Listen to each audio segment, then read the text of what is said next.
One of the earliest forms of social organization of labor in the building trade were the craft guilds of medieval Europe. Craft guilds created their own identity through elaborate rituals, insignias, and codes of conduct. By controlling conditions of entrance into a craft, guilds limited the labor supply.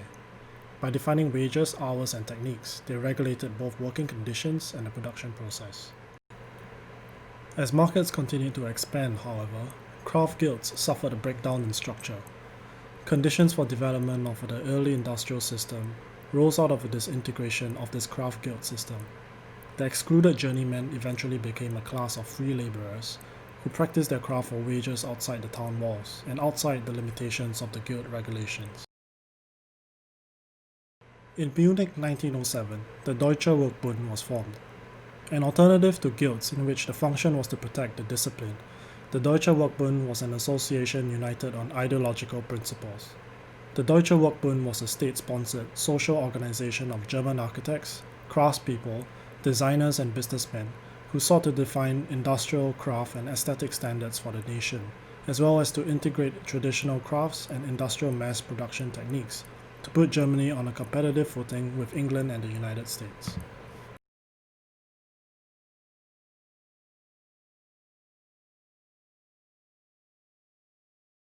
The organization lasted till 1934 and operated mainly through exhibitions, where members produced works and designs across all scales, from furniture pieces to fashion to finished building prototypes.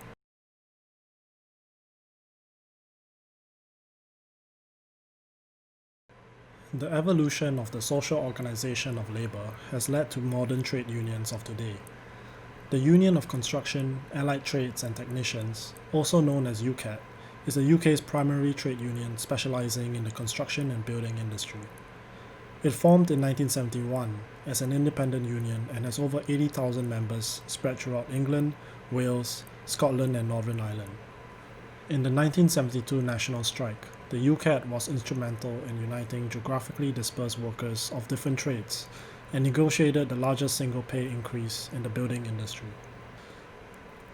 It was unions who brought the first ever successful case for asbestos-related disease compensation in the UK to the House of Lords in 1972, and they have been involved in every significant case around the law of asbestos compensation since then. In 2016, due to financial troubles from a declining membership, UCAT merged with a larger union, Unite.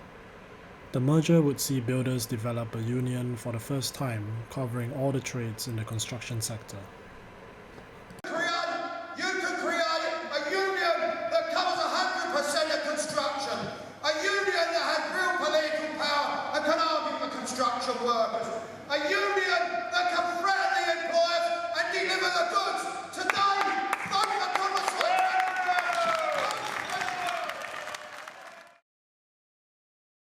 During their biennial conferences, policies are established that the sector will follow for the next 2 years. The chair is responsible for the conduct of the meeting. Members may only speak when called by the chair. The chair has discretion on whether to allow a member to speak more than once on a subject. In the conference, delegates could debate on matters such as fair work, health and safety, site access, and related issues. Union members moved the motion by providing personal experiences and stories. I worked for 28 years as a steel fixer. Had to work in the rain getting soaked, and managers just standing on the ground had better protective equipment than I did. Us workers should not be compromised at the workplace. I can't breathe down there. It's exhausting working those hours, physically and mentally. The nearest toilet is 2 miles away, and management doesn't even listen to us. It is absolute hell. The conference functions as a medium for the personal stories of workers to affect policy. Following the discussions and motions passed, UCAT negotiates with the Construction Industry Joint Council, typically for higher wages and better workplace standards. It is from these conferences where emotions are transformed into campaigns and collective action leads to real accountability for employers.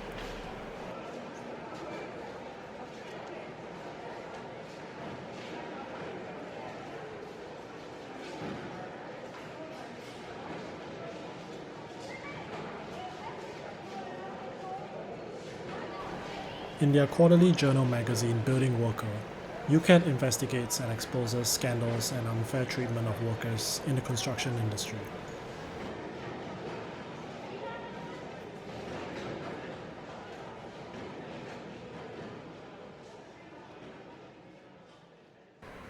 On the 23rd of February 2007, the massive and systemic blacklisting of construction workers was revealed following a raid on the Consulting Association's offices by the Information Commissioner's Office. It was subsequently discovered that widespread blacklisting checks occurred on major projects including the Olympic Games Build project and Crossrail.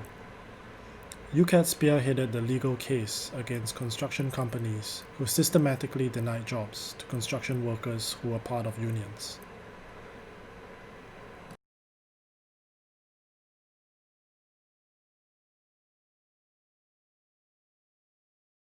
It has been shown that UCAT could have the power to affect the entire industry supply chain right from the beginning. However, the decline in trade union membership, which has taken place in parallel with deliberate deindustrialization policies, anti-union laws, and the changing nature of work, has to an extent created a vicious circle in which unions are delegitimized in the mainstream media. The precarious nature of much of today's work often makes it difficult for those in insecure, zero-hour jobs to see what unions might be able to do for them. The building industry is rapidly shifting towards the elimination of workers with the move towards automation and design for manufacturing and assembly. Unions need to adapt and modernize to remain relevant in today's world of work, to give working people the courage to fight injustice, because unions are the only major inconvenience to those that want to exploit and steal from the working class.